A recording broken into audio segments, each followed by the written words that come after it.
Hello everyone and welcome to Group 10's REVSIM report presentation. Here you can have a look to our table of contents. So now I'm going to talk about the key strategies of our hotel, and they will cover 4 points. The first one is market adaptation, and the second one is dynamic pricing, and the third one is renovation strategy, and the last one is customer loyalty program. The first strategy in our hotel is that the market adaptation.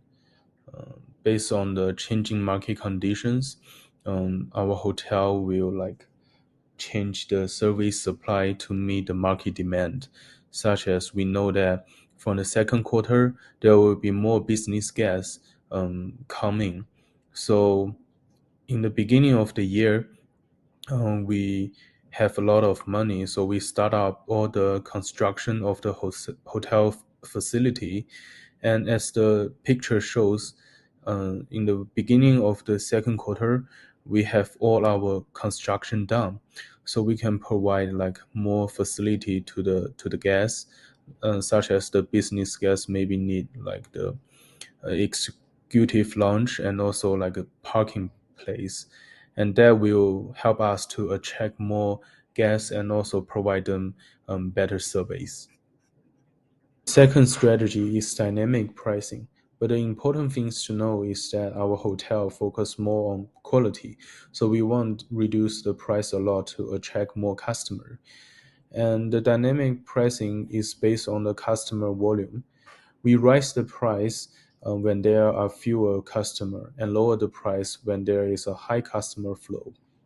During the low traffic period, there are fewer room sales, but a higher price ensures the stable of income level, and this will help us in cost management as the operational costs like the maintenance and the staff salary don't significant decrease. And increasing the price during these times will help us to cover the fixed costs. And also, like in the peak season, we will lower our price to make our hotel more competitive. So the last strategy of our hotel is the renovation strategy. In our hotel, each month we will do the refurbishment of some parts of our hotel that will lead over the time. Our hotel quality will stand out, and that will help us to attract more guests. So, about the hotel performance within the first and second year. Let's dive into our hotel's performance over the 18 months. In this slide, we're focusing on the average daily rate, or ADR, and its impact on the revenue. Interestingly, changes in ADR were not main drivers of revenue shifts, except in key months like July and August of the first year, when we experienced our highest ADR at above $140, and April of the second year, when we experienced our lower ADR at below $120. During these months, we observed ADR fluctuations that directly impacted our revenue. However, the general steadiness of ADR across other months indicates that other factors, such as booking volume, played a more significant role in the revenue variation. This insight leads me to think about how we could have further optimized our ADR in response to demand fluctuations, especially in low demand periods like December of the first year. Occupancy versus RevPAR. Now, in this chart, we can see a clear correlation between our revenue per available room, or RevPAR, and occupancy. We experienced a steady increase in RevPAR up until August of the first year, with a notable peak in the month at $129. However, from September of the first year, there was a decline.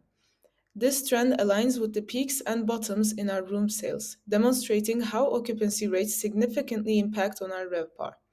It's crucial to note that during some months, despite high occupancy, our room rates remained unchanged, which limited the potential increase in RevPAR. Understanding these dynamics were key to strategizing the balance between our pricing and occupancy. Now, ADR versus ARI. When we compare our average rate index, or ARI, with our competitors, it's evident that our penetration pricing strategy resulted in a consistently lower ARI, with an average value around 80, and always staying below the 100 index, marked throughout the 18 months. This strategic choice reflected our response competitive pricing dynamics. Interestingly, our ARI remained relatively stable despite fluctuations in our ADR, indicating an effective adaptation to the comp set. This data prompts us to think about how we could have further refined our pricing strategy to balance market penetration with revenue optimization. Now, occupancy versus MPI. Moving on to the market penetration or MPI, our performance here is quite revealing as the index stayed above 100 index through the entire 18 months duration. Despite a general decrease in occupancy, we maintained a higher MPI compared to our competitors, especially in the early months of the first year. However, in June and July of the first year, we observed a lower MPI, which was a direct result of our rate increases. The trend shows a steady MPI initially, but with an increased occupancy over time, indicating that we were not just keeping pace but gaining market share alongside our competitors. This data is crucial for understanding how our pricing and occupancy strategies were performing relative to the comp set. RevPAR versus RGI. Last but not least, let's discuss the correlation between Revenue Generation Index or RGI and RevPAR.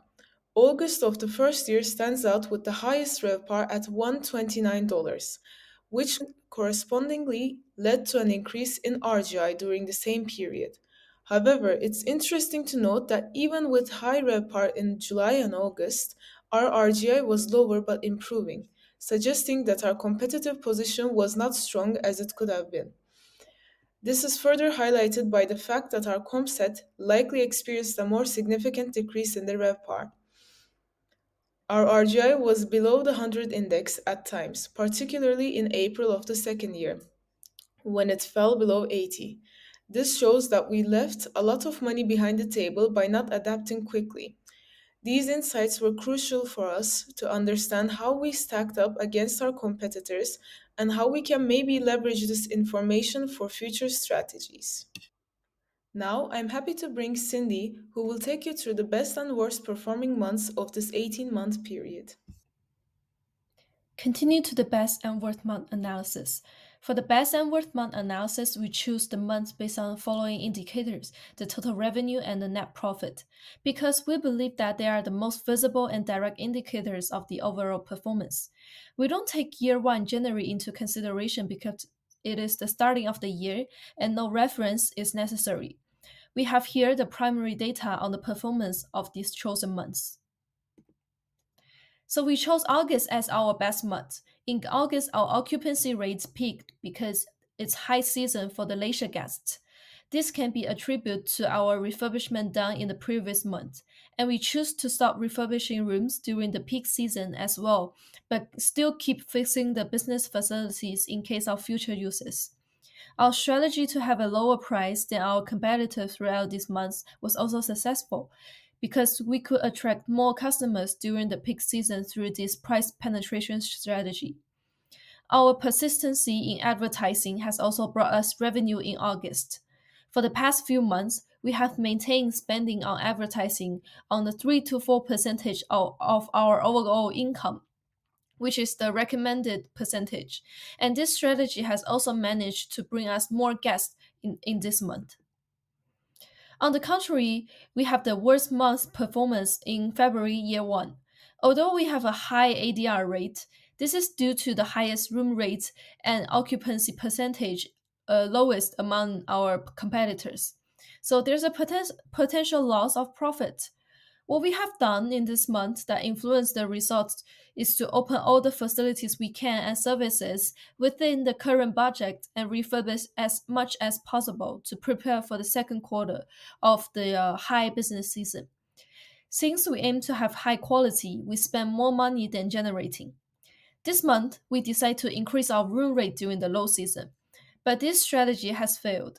The increase in room price made our pricing strategy less competitive on market, even ranking the highest price among our competitor set. And our room rate was also much higher than the average. We are expecting a higher return on revenue to cover the money spent on the facilities and refurbishment.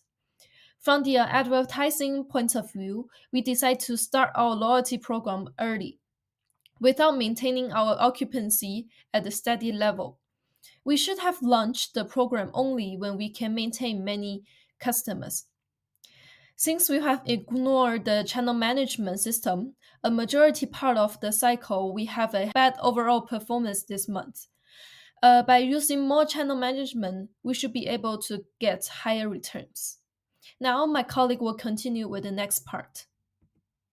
The decisions that we make and give the hotel the positive impact. We believe the first one is the refurbishment. We continuously refurbish during the quarter one and quarter two. That had cost us a lot, but also we are well prepared for the peak season, July and August, and that shows in the revenue and net profit. We can see the July and August had a dramatically increase in revenue and the net profit. We believe that not only caused by the peak season, it's also because we are well prepared. And the second one is the room price decreases. We decreased $20 at the March year one because the first 2 months, the January and February, we think the price we are set is quite high, so we decreased $20, and that gave us the 6% of total occupancy increase, and also increase the total room nights sold by 900. Also, the net profit increased $70,000. And for the third one is the group price increases. We increased the group price at the September year one, just after the peak season, August and July year one, because we believe the leisure guests are stop coming to our hotels, and the group guests will take over that part.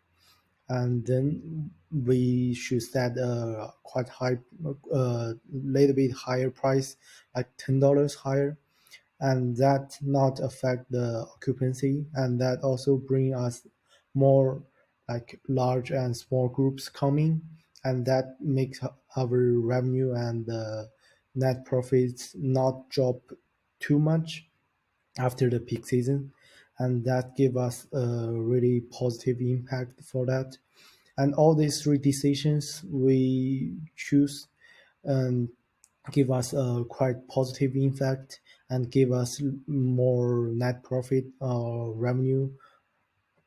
And after that, my teammates will continue with next part of future strategy.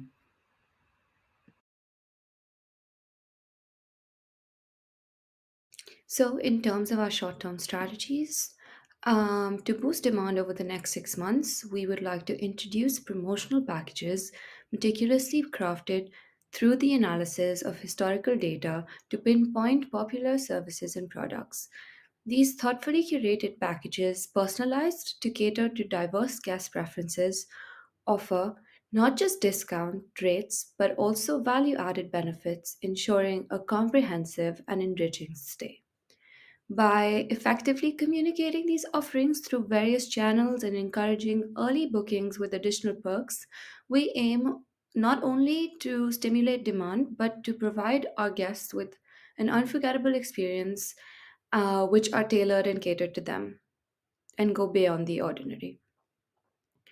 In terms of dynamic pricing lies at the core of our revenue optimization strategy. Through continuous monitoring of demand trends and leveraging real time data and analytics, we will adapt our pricing dynamically to align with market fluctuations. This agile approach allows us to swiftly identify periods of increased or decreased demand, enabling strategic pricing adjustments that optimize revenue. By staying responsive to guest behaviors and market dynamics, we not only ensure competitive and fair pricing but also position our hotel as a dynamic player in the industry, catering to diverse guest needs and maximizing overall revenue. Third, Embracing a customer centric approach, we are set to elevate our marketing efforts through targeted campaigns designed to resonate with specific customer segments. Leveraging the power of online advertising, email marketing, and social media platforms, we aim to tailor our messages to the unique preferences and interests of the distinct audience groups. By delving into data driven insights, these campaigns will not only enhance engagement but also foster a more personalized connection with our guests. Through the strategic use of diverse channels, we anticipate not just reaching our target audience effectively, but also creating meaningful and lasting impressions that align with our ethos. Last but not least, we would like to do refurbishments during low demand season. So, in our proactive pursuit of maximizing productivity and revenue, we will strategically embark on refurbishments during low demand seasons, embracing calculated monetary risks to enhance our facilities. This forward looking initiative aims not only to improve guest experiences but also anticipates a subsequent boost in revenue. As we approach the winter months over the next 6 months, fueled by the profits gathered during the peak summer period, we will strategically channel these earnings to further elevate our facilities for the upcoming summer season. By consistently reinvesting in our offerings, we aim to ensure sustained profitability, aligning with our commitment to delivering exceptional guest service. Now I'm going to present our long-term strategy. We're going to emphasize on real estate strategy, where we're going to expand our facilities every 3 years. We're going to improve customer experiences based on guest feedback surveys, and we're going to increase our quality by refurbishments in low demand season by approximately 60%. As a target market strategy, we're going to quarterly emphasize on advertisement, and we're going to keep it between 3 and 4%. We're going to focus on transients and discount customers, as seen by the numbers of the past. And we're going to increase an OTA usage in order to gain higher visibility as well as attract potential new customers, meaning also new target groups. Pricing strategy is that we're going to base it on demand and competition. We're also going to do a combination of surrounding and skimming, and we're going to also implement flexible cancellation policies in order to increase booking confidence of potential guests. Our positioning is going to be that we're going to improve our quality and image by training our staff on a semester basis, and we're going to increase online presence by investing in social media employees. We're going to have an increase of our market share by 10 to 11%. And as last point is our 4 future objectives, where we're going to try to have an above and or equal 103 ARI, an RGI of above or equal to 102, a GOP of above and equal to 30%, and after our long-term strategy to gain a net profit of above or equal of 11%. Thank you very much for your attention. This was the Hotel 10.